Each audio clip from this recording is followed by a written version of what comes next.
warahmatullahi wabarakatuh.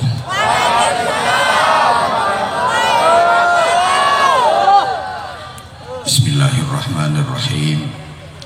Alhamdulillahi nahmaduhu wa nasta'inuhu wa nastaghfiruh wa nu'minu bihi wa natawakkalu alaihi wa natubu ilaihi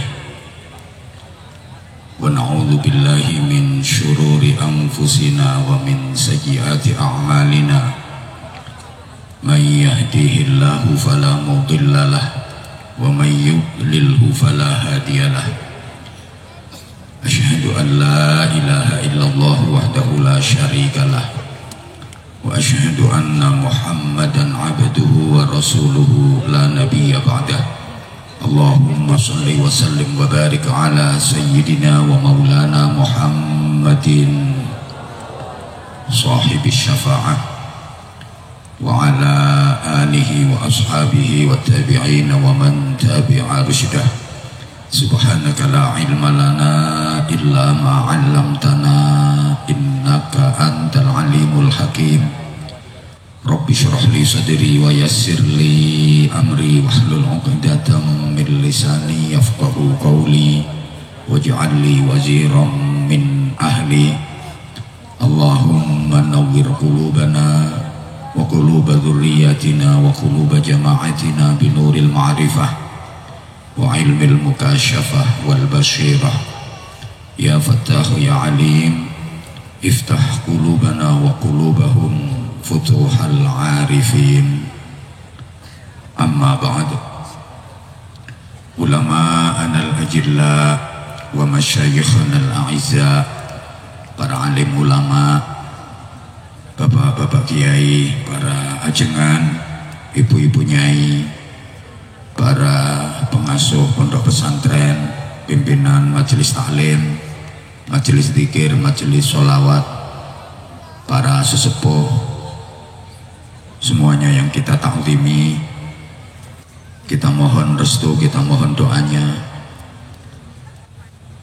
Fadilatul Mukarram wal Mu'azzam, guru kita Kiai Haji Busqomi Mukhtar, juga para kiai yang lain, tanpa mengurangi rasa hormat dan takzim, tidak bisa saya sebut namanya satu persatu karena saking banyaknya kiai, ajengan, ulama yang hadir memberkahi majelis kita malam hari ini. Mudah-mudahan beliau-beliau para ulama senantiasa diberikan kekuatan zahiran wa batinan, diberikan kesabaran, keikhlasan, keistiqomahan untuk terus menegakkan akidah Ahlus Sunnah wal Jamaah ya'la'i kalimatillah allati hiyal ulya. Amin Allahumma amin.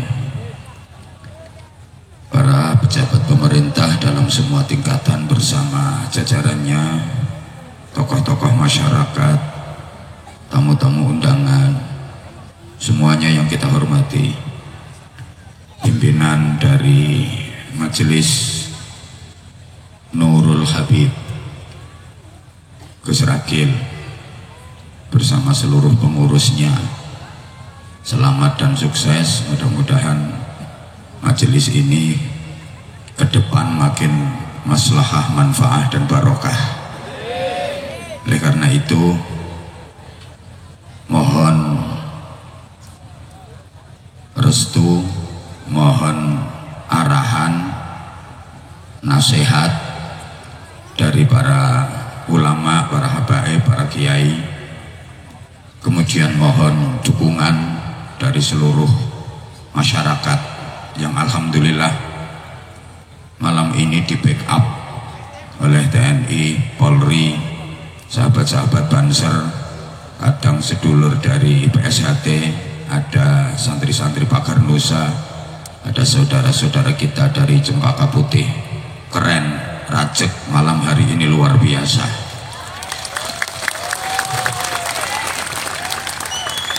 Mohon kekompakan ini dipertahankan dan terus ditingkatkan. Sekali lagi mohon dukungan untuk majelis ini, dan terutama sekali kalau para ulama, para kiai, para ajengan, para sesepuh, dimohon restunya, dimohon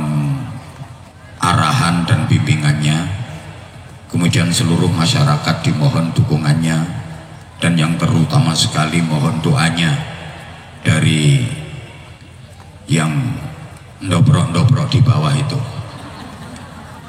Karena untuk urusan doa itu ternyata yang ampuh, yang mustajabah itu adalah doanya saudara-saudara yang duduk ngelempoh-ngelempoh dan dobrok-dobrok di bawah.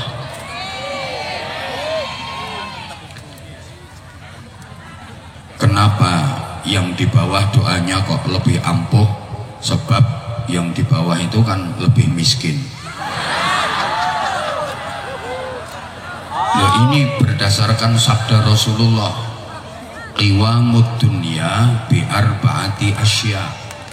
Jadi tegaknya dunia, urusan apapun itu ditopang dengan 4 perkara. 1, bi ilmil ulama.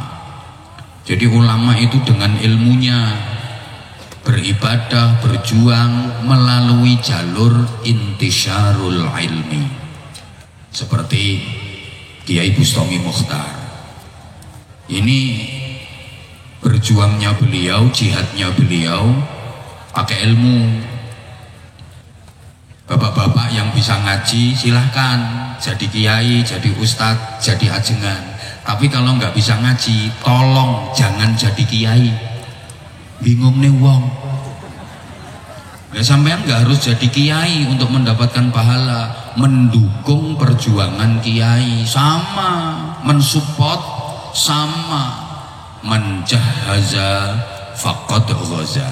Siapa yang memberi bekal orang yang berangkat berperang, maka dia dapat pahala seperti yang berangkat berperang. Sapa wong nyangoni wong sing budal perang, oleh ganjaran padha karo ganjarane sing budal perang. Sapa wong nyangoni kiai, ya pahalanya sama. Gitu loh. Jadi kalau memang bisa ngaji, silahkan jadi kiai, jadi ustadz. Tapi kalau nggak bisa ngaji, tolong jangan membingungkan banyak orang. Gitu loh. Yang suaranya bagus, silahkan azan, jadi vokal, sholawat. Tapi kalau suaramu nggak bagus, ya jangan jadi vokal sholawat, jangan azan, ngerusak kuping.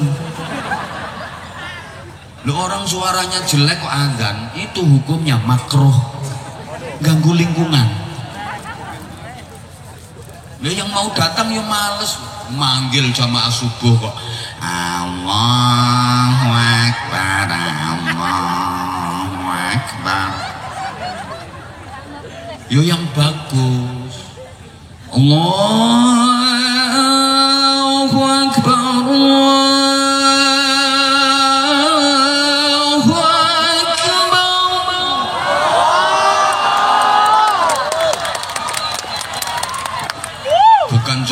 Gus Rakil yang suaranya bagus, Gus Anja juga bisa.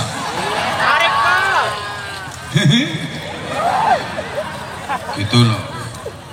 Nah kalau dirimu bisa organisasi, silakan berjuang melalui organisasi, kemasyarakatan yang manfaat. Silahkan, entah jadi ketua, entah jadi wakil, entah jadi sekretaris, atau jadi anggota. Jangan semuanya pengen jadi kepala. Aku mau gabung tapi harus jadi kepala. Nggak mau aku kalau jadi kaki. Wong kok terima nggo sikil-sikilan. Nah dipikir sikile ora penting kok. Ndas iso nglakoni mergono sikile. Gitu loh, coba bayangkan kepala aja nggak ada tangan, nggak ada kaki. Gelimbang-gelimbung nang dhuwur meja. Gitu loh. Ya penting semua, makanya di sini yang hadir semuanya orang-orang penting. Yang di atas panggung semuanya penting. Ini bagian pangestu itu. Ini grup hadroh penting. Sambil nunggu penceramahnya, hadroh main. Nah kalau nggak ada penceramah, kalau nggak ada hadrohnya, nunggu penceramah mau ngapain sampean? Cotos-cotosan. Tukang son penting. Terima kasih tukang son, keren, jasanya luar biasa. Sonnya enak, keren. Nah kalau nggak ada sonnya, saya suruh nyeramai orang selapangan, pedot indil-indil saya. Tukang lampu penting, nggak ada lampunya ya kayak sholawatan di alam kubur. Semuanya penting. Jenengan semua yang hadir di sini orang-orang penting. Saya nggak bisa membayangkan, andaikan tanpa kehadiran Anda semua, saya ceramah di sini seorang diri. Gendeng saya. Semuanya penting. Gitu loh. Yang kedua, bisa khawatil agniya. Bi'adlil umarok dulu. Ya ini masih manusia jadi ada lupanya. Jadi pertama tadi bi'ilmil ulama, yang kedua wa'adlil umara. Jadi pejabat itu ibadahnya berjuangnya dengan keadilan, kebijakan yang berpihak kepada rakyat, terutama rakyat yang ndobro-ndobro itu.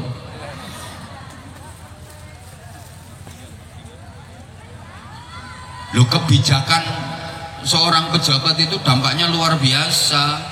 Makanya saya itu sempat berpikir begini, Nabi kok pernah bersabda, yaumun wahidun min imamin adilin ta'adilu ibadata sittina sanah. Sehari yang dijalani oleh seorang pemimpin yang adil itu nilainya sama dengan ibadah sunnah 60 tahun. Siangnya puasa sunnah 60 tahun, malamnya sholat tahajud qiyamul lail 60 tahun. Itu sehari loh pemimpin yang adil. Nah kalau 5 tahun, Masya Allah. Saya itu sempat berpikir, enak banget ya jadi pemimpin nyari pahala, nggak ngapa-ngapain, pokoknya adil dalam memimpin. Itu sehari nilainya seperti ibadah sunnah 60 tahun. Nah kalau 5 tahun kepemimpinannya. Terus kemudian saya berpikir, pantesan, karena kebijakan seorang pemimpin itu manfaatnya langsung berdampak kepada masyarakat luas. Allahumma sholli ala Muhammad. Nah pemimpin itu kalau bikin kebijakan, raskin, bagikan kepada warga miskin, roto sak kecamatan Rajut dapat semua. Tapi kalau kiai, raskin, bagikan, urunan, gitu loh. Loh, pemimpin itu manfaatnya langsung dirasakan oleh umat. Nah, kalau kiai ceramah kemana-mana, apa bisa membawa perubahan ke arah yang lebih baik? Belum tentu. Tapi kalau pemimpinnya benar, bisa membawa perubahan ke arah yang lebih baik. Taruhlah dari segi perekonomian, meningkat lebih baik, dirasakan langsung dampaknya. Lah kalau kiai, maaf, ceramah kayak gini, apa bisa membawa perubahan lebih baik? Saya itu semakin laris ceramah saya, yang berubah bukan masyarakat, malah saya sendiri kok yang berubah. Mobilnya tambah. Iya kan? Adapun Anda emang gue pikirin. Kebijakan seorang pemimpin ini dampaknya luar biasa. Masih ingat nggak? Dulu pernah diterapkan di pendidikan kita sistem zonasi. Jadi hanya boleh sekolah di sekolahan terdekat yang masuk zona itu. Wah, ini dampaknya dirasakan seluruh Indonesia. Untung zonasi pendidikan. Coba misalnya zonasi perkawinan, hanya boleh menikah dengan tetangga terdekat, padahal tetangganya kebun binatang. Kacau. Ya susah lagi kalau zonasi pengajian, hanya boleh ceramah di lingkungan terdekat. Aku gak payu neng Tangerang. Diterapkan full day school, sekolah sehari penuh mulai pagi sampai sore. Loh, ini yang kena dampaknya itu guru-guru madrasah diniyah, guru-guru TPQ seluruh Indonesia. Karena jam ngaji Al-Quran untuk anak-anak, jam belajar ngaji di madrasah diniyah rata-rata itu di waktu sore. Nah kalau diterapkan full day school, anak-anak ngajinya di mana? Gimana ngaji Qurannya anak-anak kita? Bagaimana belajar fikihnya anak-anak kita, bagaimana belajar akhlakul karimahnya, bagaimana belajar akidahnya anak-anak kita. Oke, misalnya ada yang mengatakan nanti ngajinya diajar di sekolahan. Nggak jamin, saya nggak jamin dan nggak ada jaminan kalau guru-guru di sekolah formal itu bisa mengajar Al-Quran, bisa mengajar fikih seperti guru-guru TPQ dan guru-guru madrasah diniyah. Loh, itu kebijakan pemimpin. Mulanya kalau pemimpin itu berjuang dan ibadahnya pakai kebijakan. 3, wasakhawatil aghnia, kedermawanannya orang-orang kaya. Jadi orang kaya itu ibadahnya berjuangnya pakai dermawan, pakai apa ya, bahasa Inggrisnya the loman.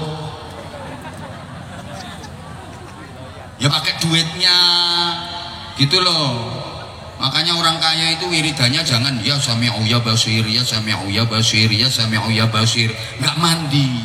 Orang kaya itu wiridannya ya semenu ya pasir, ya semenu ya pasir, ya semenu ya pasir, ya koral ya wesi, ya rekening ya transfer. Jangan salah. Nah yang keempat, wa da'watil fuqara, doanya orang-orang miskin. Loh, yang mustajabah, yang ampuh itu bukan doanya orang kaya, tapi doanya orang miskin. Jeritan hati orang miskin menggetarkan langit, tangisan batin orang-orang miskin mengguncangkan aras. Hidup melarat. Makanya orang-orang kaya itu hati-hati loh sama orang miskin. Jangan pernah zalim sama orang miskin. Kadung didoakan jelek, nyonyor. Loh, itu yang dobrok-dobrok di bawah itu doanya ampuh itu. Loh, saya pernah ditanya, kenapa dalam berdoa kok lebih ampuh yang miskin daripada yang kaya? Ini keadilan Allah. Orang kaya itu kalau doa gak mandi, gak ampuh. Lebih ampuh doanya orang miskin. Kenapa begitu? Jawabannya, orang kaya itu kan pinter nyari duit. Makanya rata-rata duitnya banyak itu orang kaya itu. Emang dia pinter nyari duit. Cuma doanya nggak ampuh. Lah kalau orang miskin nggak pinter nyari duit, maka rata-rata miskinnya itu awet. Nah itu kayak yang ketawa itu, awet miskinnya. Tapi kalau berdoa ampuh gitu loh. Makanya coba diperhatikan, maaf ya, orang-orang besar, orang-orang sukses itu rata-rata berangkat dari keluarga sederhana. Taruhlah maaf sekali dari keluarga miskin. Tokoh-tokoh hebat itu banyak yang berangkat dari keluarga miskin. Coba aja, nggak usah disebut nama, tahulah. Ulama-ulama kaliber dunia rata-rata berangkatnya dari keluarga sederhana. Imam Ghazali, Imam Syafi'i, Sultanul Aulia Sayyidina Syekh Abdul Qadir Al-Jilani, bahkan Rasulullah Muhammad sallallahu alaihi wasallam. Saya sudah meniteni dan menengeri di sekolah-sekolah itu. Ya rata-rata yang dapat peringkat-peringkat bagus itu anaknya orang miskin, yang masuk kelompok 10 terbaik itu loh, apa bahasa Inggrisnya, best 10 apa itu. Oh ya, the best 10 itu umumnya didominasi oleh anaknya orang yang kurang mampu. Rata-rata anaknya orang kurang mampu, rata-rata begitu. Halo? Ya karena doa orang tuanya mandi itu tadi ampuh. Lah, apa anaknya orang kaya nggak bisa jadi anak baik? Bisa. Anaknya orang kaya yang hebat itu bukan anaknya orang kaya yang dia rajin berdoa, enggak. Orang kaya yang suka membantu orang miskin, suka menolong orang miskin. Nah, orang miskin yang dibantu, yang ditolong itu kan seneng, akhirnya berdoa. Nah, orang kaya itu dapat sababan doanya orang melarat-melarat itu. Waduh. Gak ngandel ya wes. Ya ngandel lah. Nah ada yang ngomong gini, lah kalau memang orang miskin itu doanya ampuh mustajabah, kenapa nggak mau mendoakan dirinya sendiri? Misalnya gitu. Nah maaf ya, orang miskin doanya mustajabah itu kalau mendoakan orang lain gitu ya, mendoakan diri sendiri ya biasa. Jadi karenanya mohon doanya, mudah-mudahan majelis Nurul Habib apa? Habib Nurul Habib ini bisa istiqomah, bisa lebih syiar. Penjenengan yang ikut hadir di majelis ini insya Allah termasuk orang-orang yang beruntung, termasuk orang-orang yang dipilih oleh Allah, dihadirkan di majelis yang paling dicintai oleh Allah, majelis yang paling dicintai oleh Rasulullah Shallallahu Alaihi Wasallam. Nabi itu bersabda, ad-dunya mal'unatun wa mal'unun ma fiha illa zikrullah wa mawala wa aliman wa muta'alliman. Dunia ini dilaknati Allah. Dilaknat itu artinya mab'udun an rahmatillah, dijauhkan dari rahmat kasih sayang Allah. Isinya dunia juga dilaknat Allah, dijauhkan dari rahmat Allah, kecuali dua perkara. Ya dua ini yang tidak dilaknat sama Allah, berarti dua ini yang disenangi Allah, dua ini yang dicintai Allah. Apa? Satu, zikrullah, berzikir kepada Allah. Apa saja yang ada hubungannya dengan zikir, ya waktu, tenaga, pikiran, harta benda yang ada kaitannya dengan zikir, ini yang disenangi Allah, yang dicintai Allah. Termasuk malam ini yang terlaksana ini. Dua, aliman wa muta'alliman. Aliman itu orang yang bisa ngaji. Muta'alliman meskipun belum bisa ngaji tapi mau ngaji. Ya ini malam ini kan panjenengan berada di majelis zikir, berada di majelis ilmu. Tadi guru-guru kita yang luar biasa sudah memberikan mauidhah, sudah memberikan tausiah luar biasa. Mudah-mudahan menjadi ilmu yang manfaat dan barokah. Nah, saya koret-koretan hanya bagian menghibur saja, nyeneng nih sampean supaya lebih semangat lagi dalam berzikir, lebih semangat lagi dalam bersolawat, lebih semangat lagi dalam bermajelis ke depan. Ini kan harapan kita ke depan, majelis ini terus eksis, terus istiqomah, nggih? Nggih? Ini majelis penuh rahmat Allah. Siapapun yang hadir di majelis ini pasti dicintai Allah, pasti disayangi Allah. Ini majelis penuh maghfirah. Yang hadir di majelis ini dosa-dosanya diampuni semua, bahkan sebelum beranjak dari tempat ini semua dosa-dosanya sudah diampuni oleh Allah. Allah sendiri kok yang janji, siapapun yang hadir di majelis zikir, hadir di majelis ilmu, akan diampuni dosa-dosanya sebelum dia meninggalkan majelisnya. Bahkan majelis seperti ini oleh Rasulullah disebut sebagai taman surga. Udah, biar nggak terlalu panjang waktunya, saya nggak usah bacakan dalilnya. Dalilnya tadi udah beliau-beliau guru-guru kita yang sudah menyampaikan tausiah dan mauidhah tadi. Saya nggak hafal dalil, jadi langsung tak kasih pengertian gitu aja, nggih. Ya, cek kersane apa kersane biar waktunya itu cepat. Ini majelis oleh Rasulullah disebut sebagai taman surga. Taman, jangan berpikir masa taman surga kok gerugalan kok kayak gini. Kenapa dinamakan taman surga? Ya di majelis ini hati kita digerakkan untuk lebih dekat kepada Allah. hati kita digerakkan untuk lebih mencintai Rasulullah Shallallahu Alaihi Wasallam. Kemudian majelis ini kan kumpulan orang-orang baik. Nah, kalau kita berkumpul dengan orang baik, setidaknya kita akan mendapatkan percikan kebaikannya. Kita akan ketularan kebaikannya. Allahumma sholli ala Muhammad. Gini gambarannya, khusus ibu-ibu dulu. Ibu-ibu, kalau ibu pengen tampak langsing, kan ini kelihatannya pada gembrot-gembrot ini.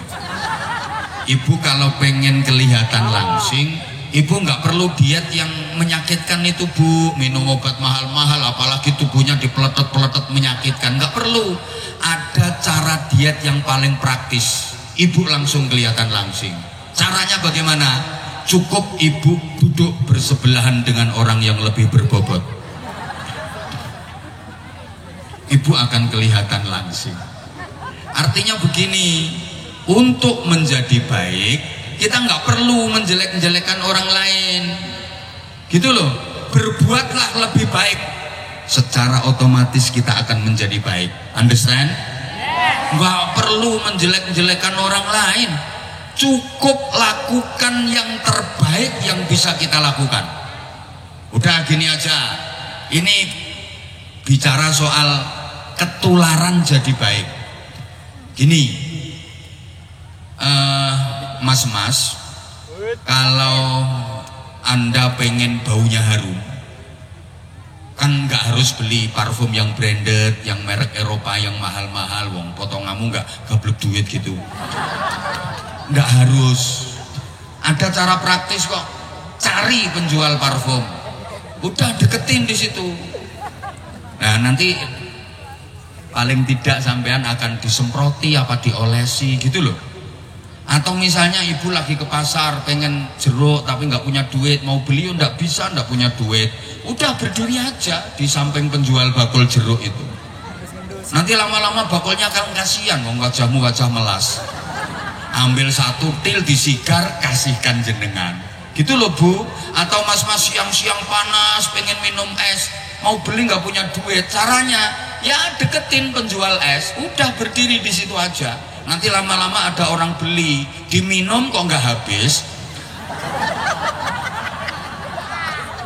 Maksud saya begini ya, maaf, kalau kita itu nggak bisa ngaji, saya dengan jenengan itu sama kok. Kalau kita ini nggak bisa ngaji, nggak paham Al-Quran, nggak paham hadis, nggak ngerti judulnya kitab, apalagi takbir-takbir di dalam kitab yang jelimet-jelimet, yang ruwet-ruwet, kita nggak ngerti. Tapi kita pengen dapat ilmu, caranya gimana? Ya mendekat ke majelis-majelis taklim semacam ini. Nanti perlahan-lahan, dikit-dikit pasti akan dapat tambahan ilmu. Nah, kayak jenengan diajak ngaji, diajak sholawatan, tadi dijelaskan bagaimana karakternya Rasulullah dalam memberikan uswah, dalam memberikan keteladanan. Nanti hati kita akan tergerak untuk bisa mencontoh dan meneladani Nabi Muhammad Shallallahu Alaihi Wasallam. Nah, kalau kita sudah berusaha maksimal untuk mencontoh, meneladani Nabi Muhammad Shallallahu Alaihi Wasallam, kita akan mendapatkan karunia paling tidak dua perkara. Satu, mendapatkan anugerah cintanya Allah. Dua, mendapatkan anugerah ampunannya Allah. Allahumma sholli ala Muhammad. Nah, supaya dalam mencontoh Rasulullah itu bisa optimal, bisa maksimal, harus dilandasi dengan cinta. Itu makanya melalui majelis ini ditanamkan kecintaan kuat penjenengan kepada Nabi Muhammad Shallallahu Alaihi Wasallam. Kan cinta itu bisa merubah segalanya, betul? Karena cinta yang jauh terasa dekat. Saya itu jauh dari Bojonegoro, Jawa Timur sampai ke Rajek sini, tapi terasa dekat karena aku kan cinta kamu. Karena cinta yang sulit jadi mudah, karena cinta yang berat terasa ringan, gitu loh. Loh ini penting, wong hidup kita ini mau kemana arahnya tergantung cinta kita itu dalam hal apa kok. Emboh. Hidup ini kalau nggak ada cinta hampa, saudara. Hidup tanpa cinta bagai taman tak berbunga. Hai, begitulah kata para pujangga. Rawahu Roma Irama. Kan? Hidup tanpa cinta bagai sayur tanpa garam. Hidup tanpa cinta bagai langit tanpa bintang. Hidup tanpa cinta bagai laut tanpa ombak. Hidup tanpa cinta bagai bantal tanpa iler, bagai hidung tanpa upil. Loh, gini ya, maaf ya, ini saya guyon tapi serius. Cinta itu pula yang diminta oleh Nabiullah Adam alaihi salam ketika beliau dikeluarkan dari surga. Loh, Nabi Adam itu ketika dikeluarkan dari surga, beliau nggak minta untuk dikembalikan ke surga lagi. Enggak. Yang diminta apa? Satu, ampunannya Allah. Dua, cintanya Allah. Dua hal itu yang diminta oleh Nabi Adam. Rabbana zalamna anfusana wa illam taghfir lana wa tarhamna lanakunanna minal khasirin. Coba, ini apa yang diminta oleh Nabi Adam? Wa illam taghfir lana wa tarhamna. Jika engkau tidak mengampuni semua kesalahanku ya Allah, jika engkau tidak memberikan kasih sayangmu kepadaku ya Allah. Dua hal itu. Loh, nabi-nabi itu kalau ke Allah yang diminta itu ya ampunan, ampunan, ampunan, dan ampunan. Bagaimana Nabiullah Ibrahim alaihi salam, Rabbana ighfirli wali walidayya walil mu'minina yawma yaqumul hisab, mengakui zalim dan zalim. Bagaimana Nabi Yunus 40 hari 40 malam berada di dalam perut ikan. La ilaha illa anta subhanaka inni kuntu minal zalimin. Sampai Rasulullah Muhammad sallallahu alaihi wasallam itu sama sekali nggak ada salah, apalagi dosa, nggak ada sama sekali. Itu kalau beristighfar kepada Allah tiap hari tidak pernah kurang dari 100 kali. Coba kita, salahnya sakmbrek, tapi diajak istighfar itu doeh-doeh. Habis sholat itu baca istighfar 3 kali sambil angop, astagfirullah. Diajak zikir, diajak istighfar baru 15 menit ngantuk. Tapi kalau maaf ngomeli suami itu betah setengah jam. Ada apa enggak? Ada apa enggak? Ada. Ini orangnya sekarang pakai jilbab warna coklat kok. Itu orangnya ketawa-ketawa itu. Bajunya hitam.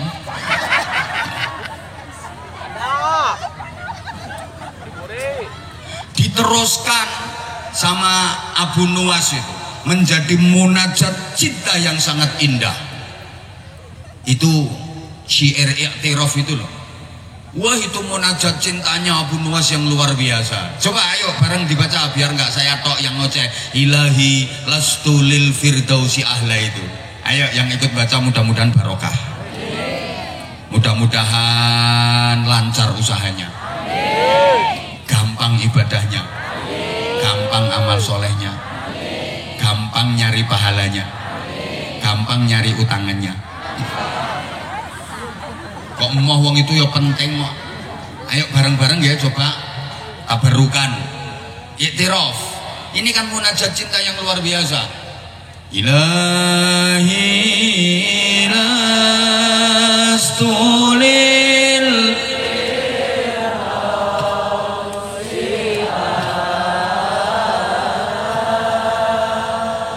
wala aqwa.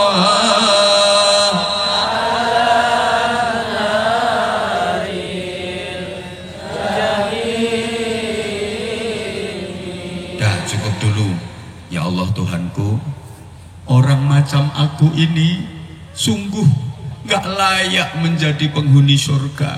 Apa yang mau aku andalkan?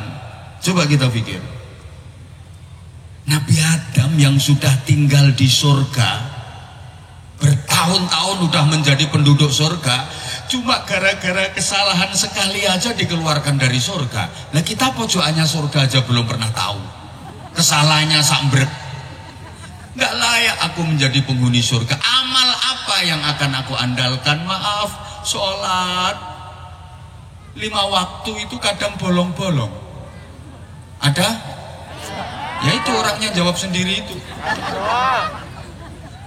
Sholat sunnah enggak pernah, rawatib qobliyah ba'diyah enggak, sholat duha juga enggak, awabin enggak, apalagi qiyamul lail, sholat hajat, sholat tahajud enggak. Padahal tiap malam mesti bangun tapi enggak sholat. Ngapain? Peace of the chur and the peace of the yes. Coba, kalaupun sholat 5 waktunya lengkap, maaf, nggak khudu, nggak khudur, nggak khusyuk, nggak mutu, nggak kualitas. Gaya ini melafatkan niat usolli, usolli,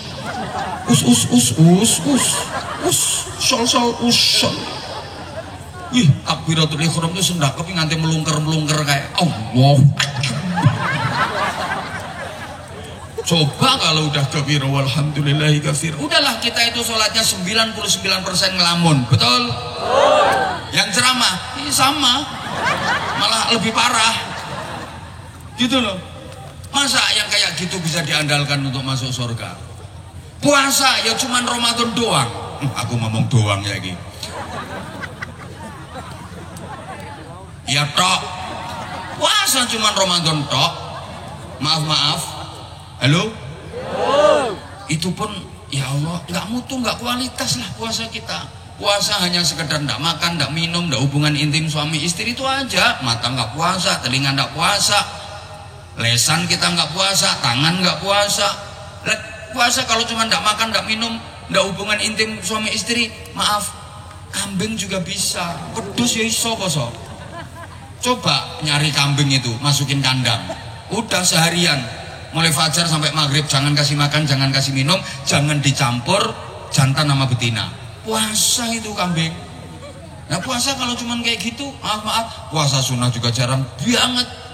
Itu di Idul Hijjah itu ada tarwiyah Arafah juga ndak puasa, Tasu'a Asyura juga ndak puasa, Ayyamul Bid juga ndak puasa, hari-hari putih itu loh, tanggal Qamariyah 13, 14, 15 itu disunahkan puasa. Nggak puasa pula, padahal orangnya katanya bisa ngaji tapi nggak puasa. Ada apa enggak? Ada. Orangnya datang? Perempuan apa laki? Laki. Di bawah apa di panggung? Panggung. Orangnya pakai celana apa sarung? Sarung. Bajunya lengan pendek apa panjang? Panjang. Pecinya warna putih apa hitam? Hitam. Orangnya duduk apa berdiri? Berdiri. Yang mana? Duduk. Oh iya, makasih. Baju putih. Senin Kemis juga enggak. Coba tuh. Ya setidaknya dibantulah puasa Senin Kemis. Itu loh. Jadi tiap hari Senin ya usahakan nyenen, tiap hari Kemis usahakan. Gitu. Apa coba? Sedekah. Sedekah yang mana yang kita andalkan untuk menjadi penghuni surga itu? Mana coba? Rata-rata yang disedekahkan itu yang lungset itu. Betul? Kadang ada pengamen di rumahnya baru bunyiin gitar, greng prei, malah rumahnya ditulisi tidak menerima sumbangan dalam bentuk apapun. Ada apa enggak? Ya itu orang bakhil diumumkan seluruh negara itu. Allah ya Karim. Terus amal yang mana? Jadi nggak pantas lah, nggak layak lah, kayaknya nggak layak. Wala aqwa ala naril jahimi. Tapi andaikan aku harus disiksa di neraka jahim, sungguh aku nggak kuat. Mendengar cerita saja, api neraka itu panasnya 70.000 kali lipat panasnya api dunia. Lewang kenyanya rokok, jinjak. Gak kuat. Nah terus gimana ini? Nah maka solusinya gimana? Halo? Fahabani taubatan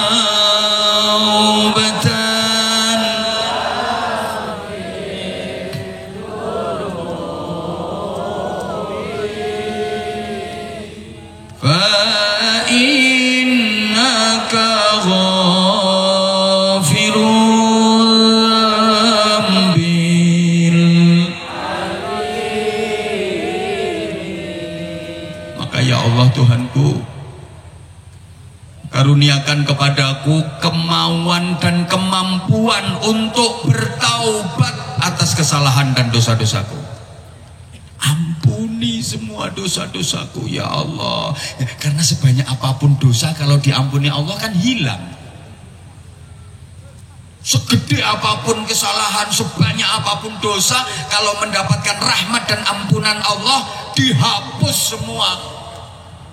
Sekecil apapun kebaikan, nah, kalau itu diridhai Allah, boleh jadi kebaikan kecil ini yang akan menuntun kita menuju surga Allah. Maka jangan pernah meremehkan amal yang kecil loh. Walaupun hanya sekedar ketemu tetangga, ketemu saudara berwajah cerah dengan senyum indah, lo itu menghapus dosa. Wa min mujibatil maghfirah layyinal kalam wa taliqal wajhi, termasuk penyebab diampuninya dosa omonganmu yang enak, wajahmu yang cerah. Ketemu tetangga, "Mbak, mau kemana?" Sambil senyum, "Mampir, Mbak." Kok orangnya mampir beneran, ya pusing dah semua. Yo, tapi ini ternyata bukan hanya basa-basi, bukan hanya kata orang Jawa abang-abange lambe. Ini memang perintah gitu loh. Jangan diremehkan. Ketemu suami senyum. Nah, itu pahalanya kayak ibadah haji. Nah, enak toh tinggal menjedetkan lambe. Ya, hi kaji. Gue ketemu lagi, ya hi. Lo sehari meringis 5 kali, yuk kaji 5 kali. Lo saya pernah ngomong kayak gini tuh dibantah. Masa senyum di depan suami kok pahalanya haji? Lo jangan masak, itu kelihatannya gampang, hanya menjedetkan lambe, tapi prakteknya sulit. Coba ibu-ibu kalau di depan suami lebih banyak senyum apa lebih sering cemberut? Lo kan ya senyum kalau dikasih duit. Ilah, kalau nggak dikasih duit ya bibirnya maju panjang 2,5 meter. Gitu loh, jangan diremehkan loh amal kecil. Masuk masjid udah nggak ada orang, ini kipas angin kok wuk semua, matiin. Ini mubazir, ini setrum bayar. Kolah wudu udah nggak ada orang kok, kerannya grojok amber set, matiin, mubazir. Masuk toilet kok ada peninggalan orang lain, mundung siram, nanti dipakai orang enak malah ditambahi. Jangan diremehkan.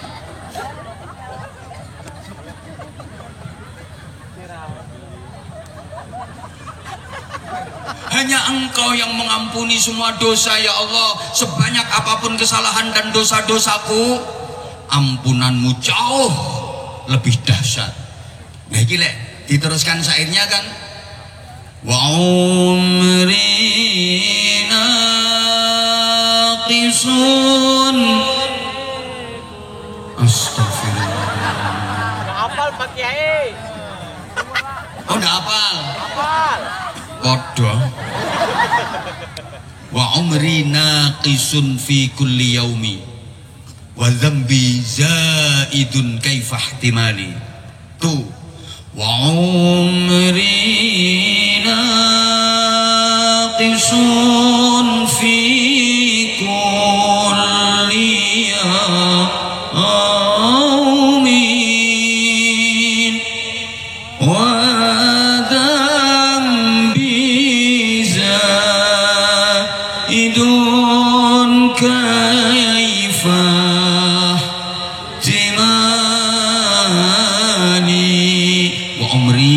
naqisun fi kulli yaumin, umurku berkurang setiap hari. Usia bertambah itu hakikatnya umur berkurang, berarti jarak dengan kematian semakin dekat. Udah banyak peringatan dari Allah, tapi kitanya nggak nyadar karena kita itu seringkali zendablek. Dulu tenaganya kuat, sekarang jadi lemah. Itu kan peringatan dari Allah. Halo? Penglihatan dulu tajam, sekarang udah mulai gembelawur.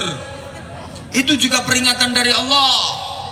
Rambutmu dulu hitam, sekarang putih, berarti kamu harus segera meninggalkan dunia hitam menuju dunia putih. Kulitmu dulu kenceng, sekarang jadi kendor, keriput kisut.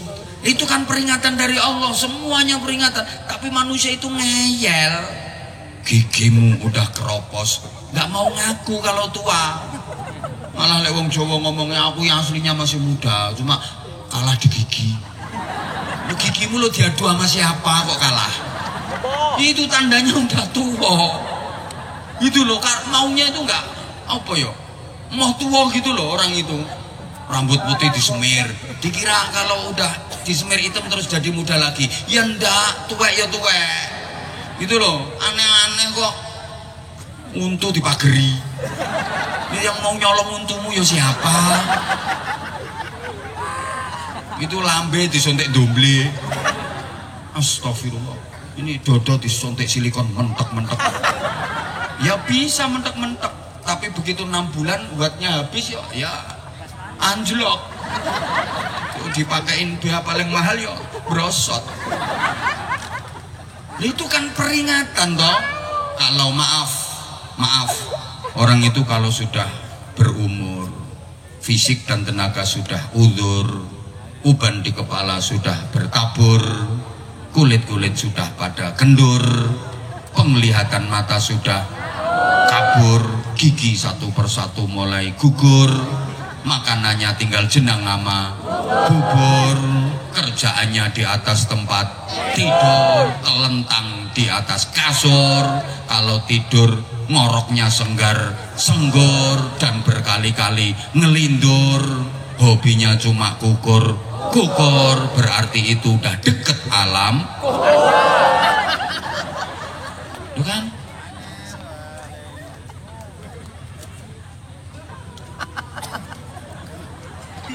Sementara dosa setiap saat bertambah.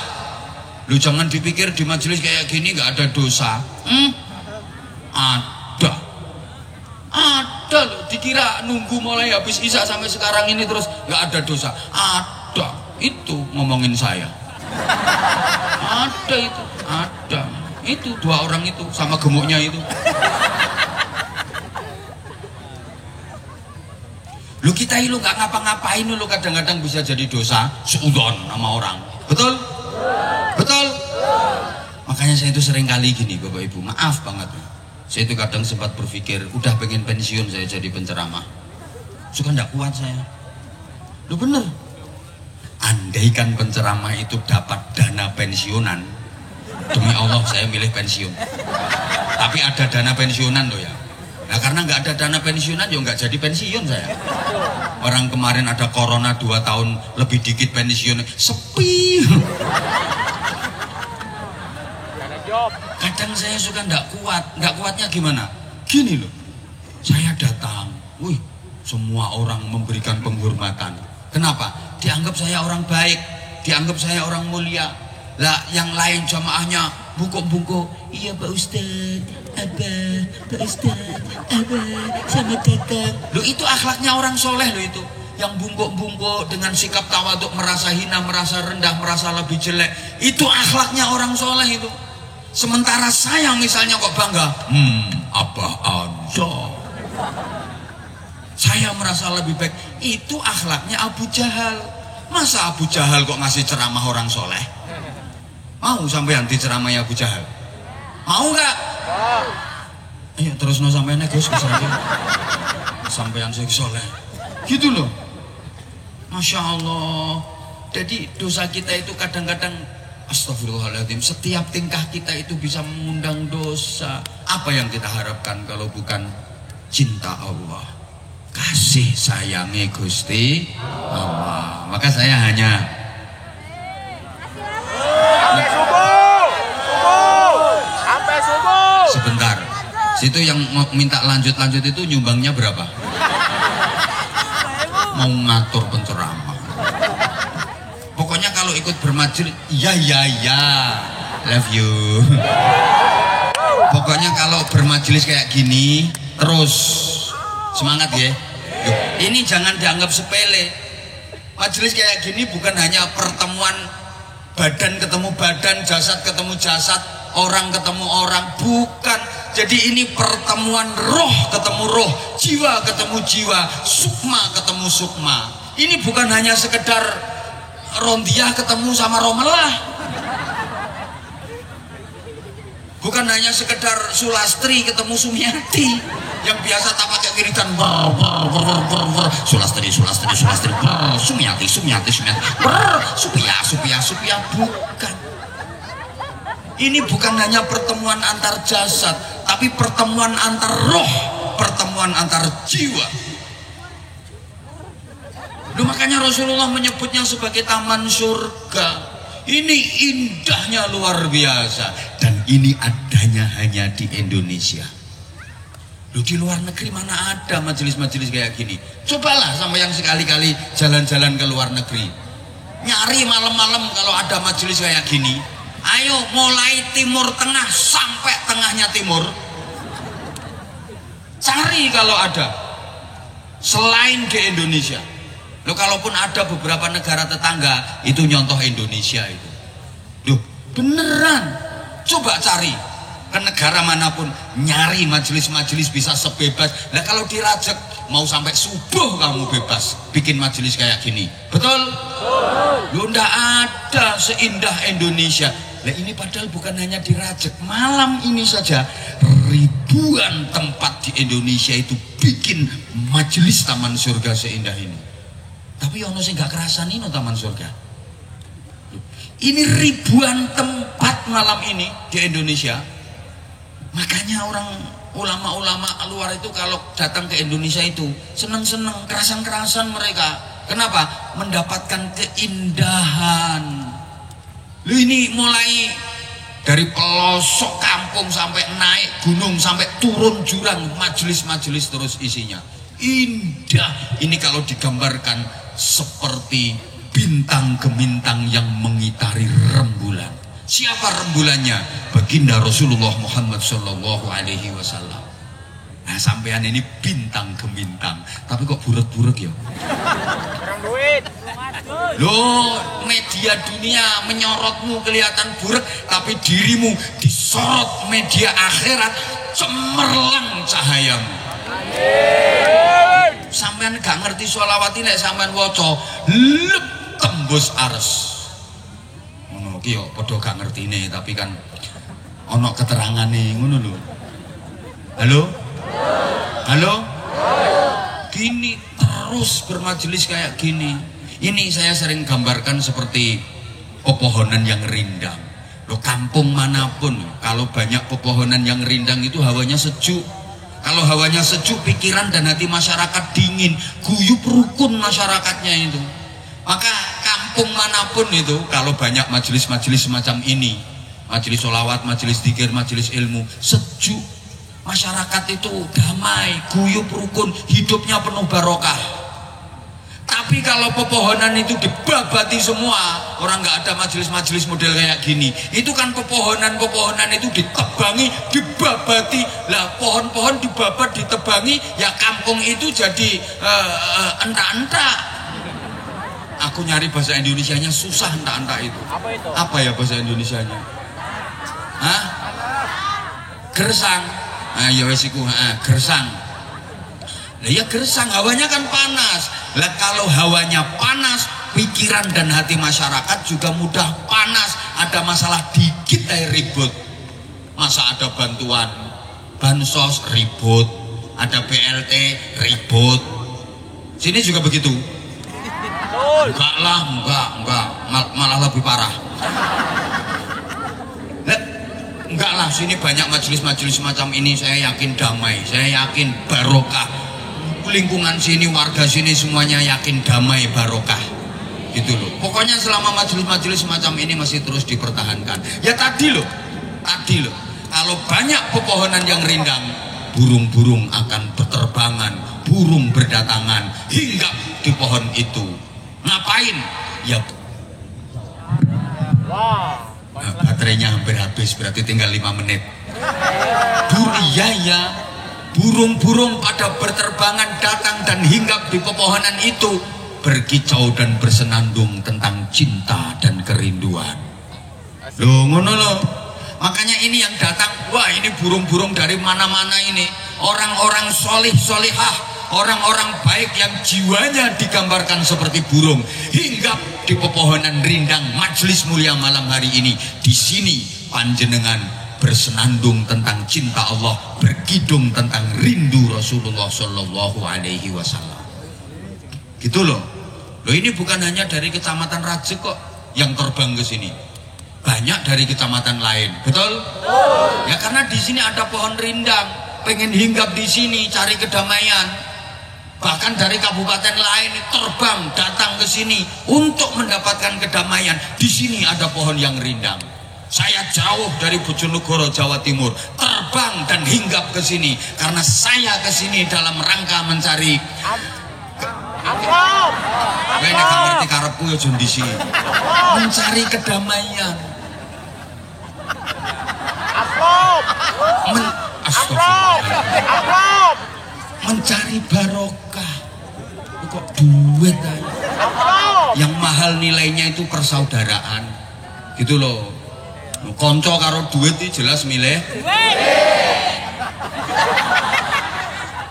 konco karo duit luwih penting.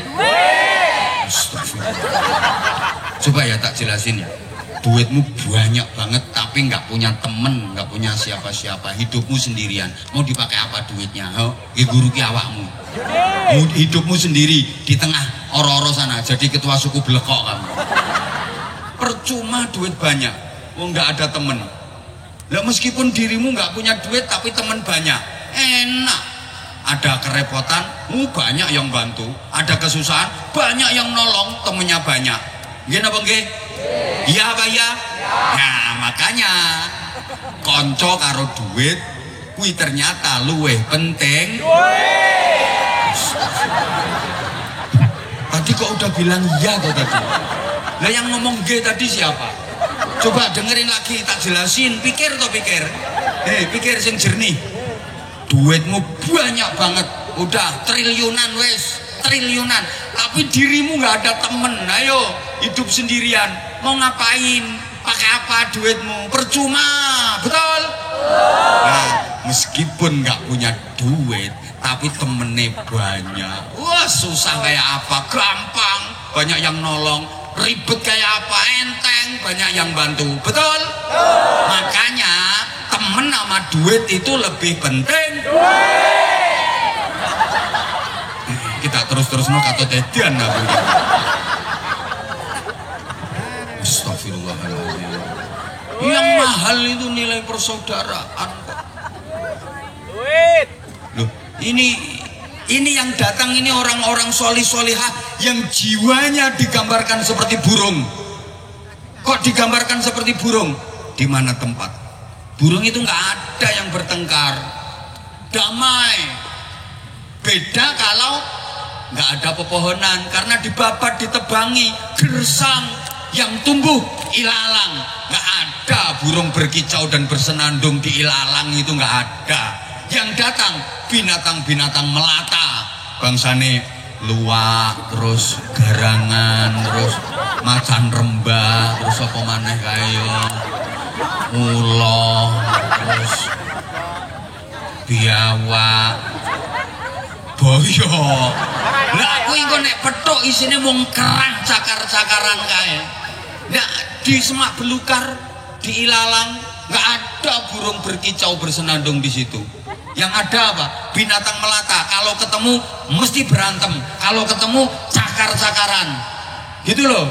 Desa kok nggak ada majelis sholawat, nggak ada majelis ilmu, nggak ada majelis zikir. Masyarakatnya suka ribut, mesti ada masalah dikit berantem. Mesti gitu.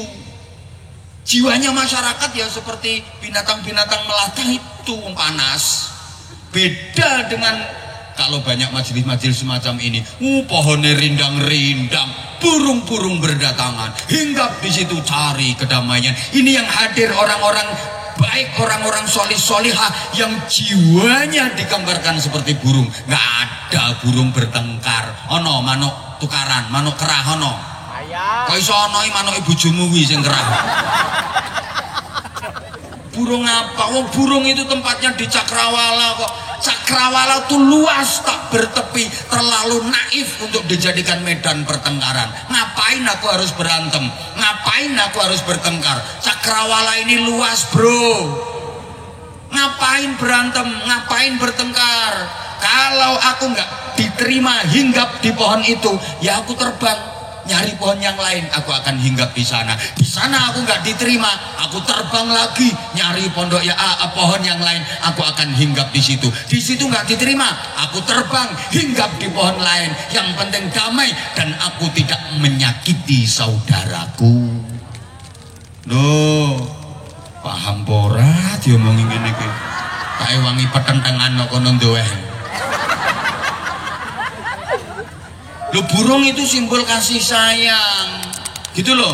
Makanya itu anak-anak muda kalau mau nikah itu di undangannya umumnya digambari burung, cucuk-cucukan, simbol cinta dan kasih sayang. Kecuali ini nanti kalau jadi manten ini nikahan ini sampul undangannya digambari garangan ini nanti.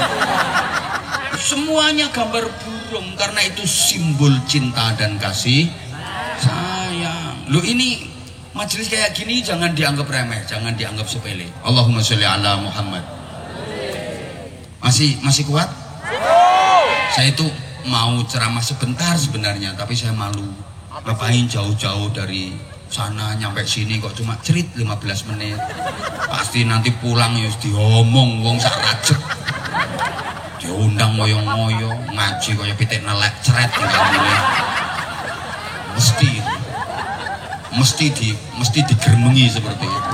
Padahal maaf ya, ini saya boleh cerita ya. Ya, yang mau pulang nggak apa-apa kok pulang, tapi ada yang di sini loh untuk teman saya. Nah, kalau pulang semua ya saya apa bedanya dengan orang gila? Ini, boleh cerita ya? Ya, betapa saya datang ke sini ini penuh perjuangan. Saestu, sungguh ya. Maaf banget. Dibilang riak ya terserah lah. Pokoknya saya cerita. Ini ceritanya kan gini. Kemarin itu tak pikir jadwal di sini itu nggak ada orang yang bagian penjadwalan saya itu nggak ngomong itu udah waktu deket. Loh, ada jadwal di Jakarta? Enggak, ada. Kapan? Tanggal ini. Loh, itu kan kita udah persiapan mau berangkat haji, antisipasi. Nanti kalau sewaktu-waktu berangkat gimana? Udah kayak gitu. Ternyata jadinya deal. Ngapain orang di sana itu banyak ulama mengundang orang sekedar kayak saya. Nah, tahu-tahu yang ngundang Gus Ragil, oh yombo. Iki kan yo ngene-ngene kan yo rontok bolo. Oh, Gus Ragil. Akhirnya ya udahlah nggak apa-apa kalau ada waktunya. Tuh. Nah, kemarin malam itu saya masih di Sragen sama Ngawi. Yang di Sragen itu sebenarnya bareng sama Habib Syekh, tapi karena beliau masih dirawat di rumah sakit, alhamdulillah siang tadi beliau udah keluar dari rumah sakit, udah sehat, doanya panjenengan semua. Tadi malam bareng sama putranya beliau sama Habib Umar bin Syekh. Terus malamnya di Ngawi, sampai rumah udah subuh. Terus saya kemas-kemas, terus pamitan sama anak-anak karena insya Allah mohon doanya sekaligus mohon doanya panjenengan besok malam berangkat haji. Itu makanya sekalian kemas-kemas juga istirahat nggak apa, pamitan sama anak-anak pondok ke bandara karena di jadwal itu terbangnya jam 12, saya jam 11 sudah nyampe bandara. Ternyata delay sampai jam 2:30 sore. Keluntrung kayak wong bambung no bandara. Nah, begitu nyampe sini dah langsung ke tempat transit istirahat. Itu udah maghrib, mandi, sholat isya, maghrib isya, berangkat ke sana tadi Citra. Pokoknya sana lah pokoknya tadi. Sana langsung naik ceramah nyampe sini, langsung berangkat lagi ke sini. Dulu aku kiyo nyelak no. Dan sekalian saya habis ini nggak pulang, langsung nunggu di sini. Tuh. Ya wes ngono tok ceritane. Lah aku kan ngomong mau cerita. Ya wes ngono tok itu ceritanya. Nah, ini kan jadwal nyelak gitu loh. Dan alhamdulillah saya malah bersyukur ketika tadi saya datang tadi loh yang tadi yang terakhir itu loh. Itu aku itu tadi. Sopo. Yang tiung terakhir tadi. Menurut mangsamu pencuri. Nah, alhamdulillah saya lihat Gus Ragil. Wah ini jamaahnya, wah akhon. Wah ya alhamdulillah bubar. Tak pikir kasih tau ceramah aku. Kan banyak yang pulang tadi.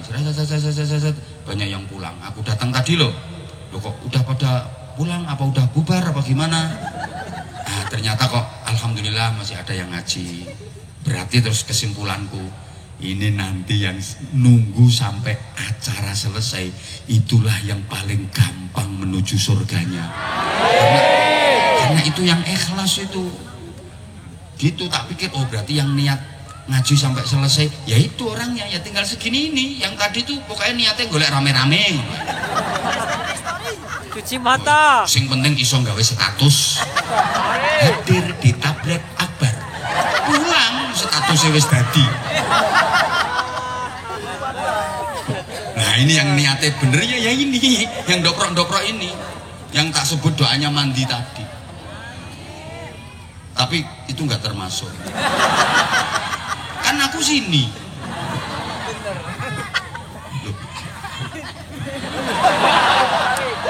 Uncal neno sawah. Loh ini jangan dianggap sepele loh, hikmahnya luar biasa. Kita di majelis seperti ini dididik untuk mempunyai sifat tawadhu. Tawadhu itu rendah hati, bukan rendah diri. Kalau rendah diri tidak boleh. Rendah hati. Apa hubungannya majelis semacam ini dengan sifat rendah hati? Apa hubungannya majelis semacam ini dengan sifat tawadhu? Tak kasih tahu. Makanya saya, untuk ibu-ibu ya, saya kalau ada temenmu, tetanggamu yang nggak mau ikut majelis kayak gini, aku kirim salam. Tolong sampaikan Bu ya. Besok langsung sampaikan, Mbak dapat salam. Dari siapa? Abah Anza. Nggak kenal, masih nggak kenal, pokoknya tak sampaikan. Wong ini pesen. Apa salamnya? Suruh ikut majelisan. Kenapa? Loh wong perempuan kok cuman di rumah utak-utak ubak-ubak, utak-utak ubak-ubak, utak-utak ubak-ubak. Kamar mandi, dapur, masuk kamar. Kamar mandi, dapur, masuk kamar tidur. Utak-utak, utak-utak, utak-utak ubak-ubak di rumah. Apalagi kalau udah mandi, kowosoan. Masya Allah, tutul. Kosoan ini nganggo gerendo. Terus masuk kamar, diri di depan kaca, tutal jendat jendit.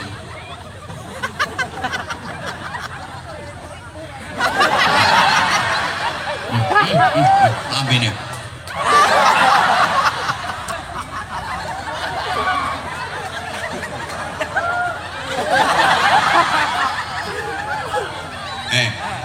Maaf. Nah, kalau perempuan model kayak gitu, nggak pernah kumpul-kumpul, nggak pernah ikut kumpul-kumpul majelis kayak gini, di rumah, utak-utak ubak-ubak depan cermin, mesti dadine kemayu, rumangsane koyo ayu dewe, soalnya orang ono saingane, gitu loh. Coba kalau udah mau kumpul-kumpul kayak gini, ternyata kecantikanmu di rumah tadi tamat riwayat. Udah sekarang aja coba toleh kanan toleh kiri, coba toleh kanan toleh kiri, nanti pasti dirimu akan iya ayu wong kae ayu. Akhirnya dirimu ora kemayu. Lah nek ning omahe dadine nek gelem kumpul-kumpul, kamu sadar di atas kecantikanmu masih ada yang lebih cantik lagi. Understand? Lho wong sugih orang kaya, maaf lho, wong sugih ora gelem kumpul-kumpul, ngutek sak lingkungan, mesti dadine semuge kaya-kaya sugih-sugiya. Lha uripe meng ngutek nang kono sak lingkungan, pancen dia yang paling kaya. Sepertinya tetangganya itu kepalanya mau dibeli semua. Lah uripe mengutak-utak ubak-ubak di situ. Coba keluar, perhatikan itu miliarder, triliuner, konglomerat itu. Kekayaanmu tamat riwayate. Ternyata masih ada yang jauh lebih kaya daripada dirimu. Mengkerak.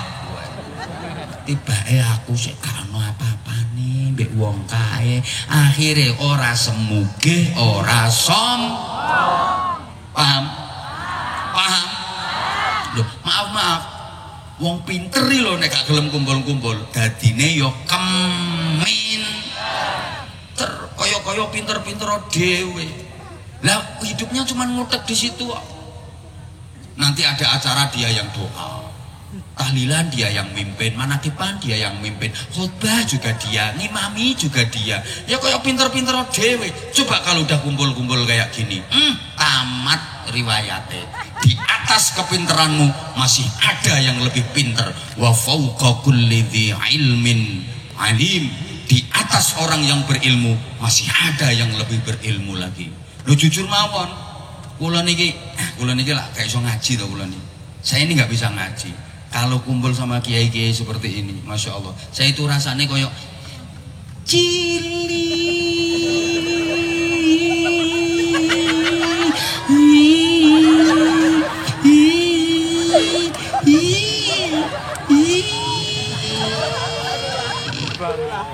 Asli Bu, ngapunten, maaf, saya itu merasa bodoh banget sebagai nek coro Jawa Timuran.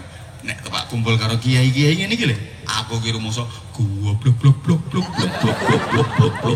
blok demi Allah. Enggak.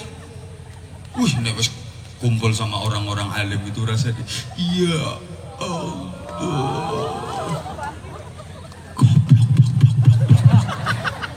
Coba banter. Lungke. Halo? Nah, ini kita setidaknya diajari tawadhu, rendah hati. Gitu loh. Apa sih yang kita punya? Semuanya hanya titipan. Semuanya milik Gusti Allah. Makanya kalau sampean ngaji nahwu itu sering saya sampaikan, huruf Arab yang menjadi simbol tawadhu itu huruf wawu. Perhatikan, wawu itu hurufnya kan melungker terus hadap ke bawah. Dingkluk nggak ada, wawu kok ndangak, wawu kurang ajar. Huruf wawu itu semuanya mesti merunduk gini, melungker dan menunduk. Huruf wawu itu loh, huruf hijaiyah wawu menunduk gini, mesti melungker menunduk. Ini sifat tawadhu, simbol tawadhu. Nah, wawu itu menjadi alamat i'rab, rofa gitu. Rofa itu artinya ketinggian derajat. Jadi man tawadhu'a lillahi rafa'ahullah. Siapa yang tawadhu, rendah hati karena Allah, justru dia yang akan diangkat derajatnya oleh Allah Subhanahu wa taala. Dan sebaliknya, orang yang takabur, merasa lebih hebat, akan direndahkan derajatnya oleh Allah Subhanahu wa taala. Kayak wawu itu kan ini menjadi alamat i'rab, rafa. Alamat dari ketinggian derajat itu harus tawadhu. Kalau pengen diangkat derajatnya oleh Allah, harus tawadhu, harus rendah hati. Nah, menjadi alamat i'rab rafa di dua tempat. Satu, jamak mudzakkar salim. Dua, asma sittah. Lek ngajimu sendek yo asma khamsah. Abuka, akhuka, hamuka, hanuka, fuka, dzumalin. Jamak mudzakkar salim. Jamak itu kumpul-kumpul. Mudzakkar kumpul dengan siapa? Orang yang disebut-sebut kebaikannya. Salim yang selamat hatinya dari kotoran-kotoran batiniah. Selamat dari hasud, sombong, riya, ujub, sum'ah dan sebagainya. Jamak mudzakkar salim. Kumpul dengan orang-orang yang disebut-sebut kebaikannya. Seperti di awal tadi sudah saya sampaikan, yang hatinya bersih. Yang kedua, abuka, bapakmu, akhuka, saudaramu. Ini artinya nyambung seduluran, silatur rahim. Dah jam 12:30 sampai subuh. Yaudah Sampai subuh.